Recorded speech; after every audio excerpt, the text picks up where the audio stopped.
Nos vídeos anteriores estivemos então a falar sobre a instrução condicional if. E neste vídeo vamos aqui mostrar uma forma mais simples de fazermos pequenas análises condicionais muito rapidamente, utilizando aquilo que é conhecido como o operador condicional ou então também muito conhecido como operador ternário. Regressando então à explicação do que são as condições no código Java, já verificámos que podemos utilizar os mecanismos do if, o else e o else if para criar análises de condições e condicionar dessa forma a execução do nosso código. E, por conseguinte, eu aqui posso simplesmente relembrar da seguinte forma: string nome1 igual a João, e depois eu coloco if nome1 igual a João. Então o que é que ele vai fazer? Vai simplesmente fazer um system.out.println verdadeiro. Ok, verdadeiro. Certo? Else, caso contrário, system.out.println falso. Okay? Ora, neste caso o resultado é óbvio, já o experimentámos, é verdadeiro, porque nome1 é igual a João, se for Rui, o que é que vai acontecer é falso. Como podem verificar, eu tive que implementar aqui algumas linhas de código para fazer tudo isto. No entanto, existe um mecanismo que é o chamado operador condicional, ou então mais conhecido também como o operador ternário, e já vou explicar porquê este termo, que nos permite obter o mesmo resultado com muito menos esforço. Eu vou selecionar aqui todo este texto, clicar em Source e fazer Toggle Comments, para comentar todo este código para que ele não seja executado. Vou até deixá-lo aqui ficar mais para baixo. E vou aproveitar aqui este espaço para exemplificar como é que eu vou escrever toda esta implementação que eu aqui fiz numa única linha. Ok?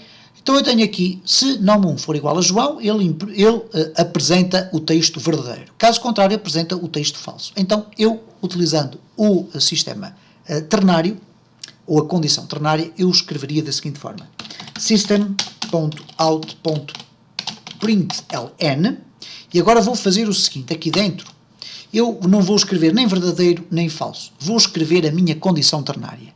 E a minha condição ternária basicamente é a seguinte: nome1 é igual a João, e vou fazer a pergunta: nome1 é igual a João? Então, se é igual a João, imprime verdadeiro.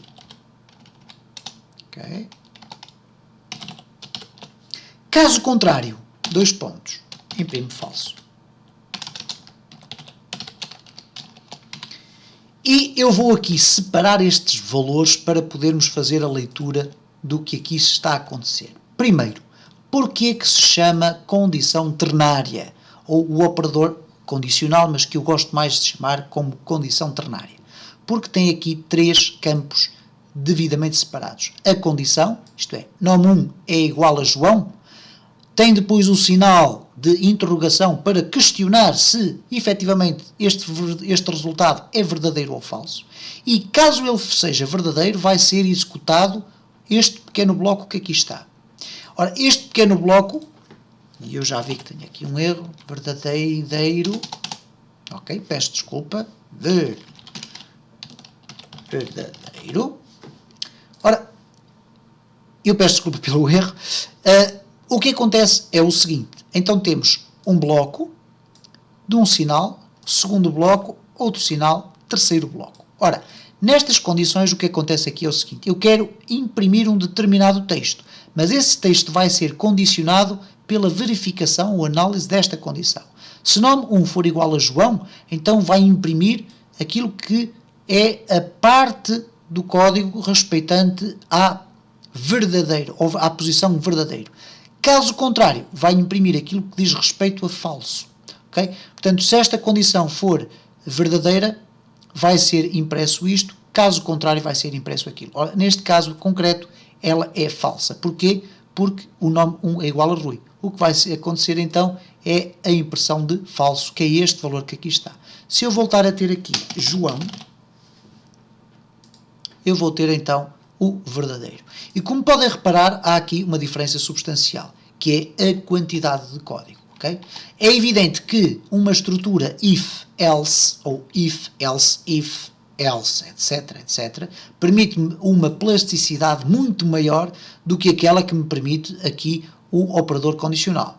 Mas eu também já tive a ocasião de referir que, numa boa parte das circunstâncias, nós vamos estar a querer analisar apenas o resultado de uma variável e apresentar um valor. E para isso, nada melhor do que podermos utilizar este mecanismo muito mais simplificado de analisar uma condição e apresentar um resultado.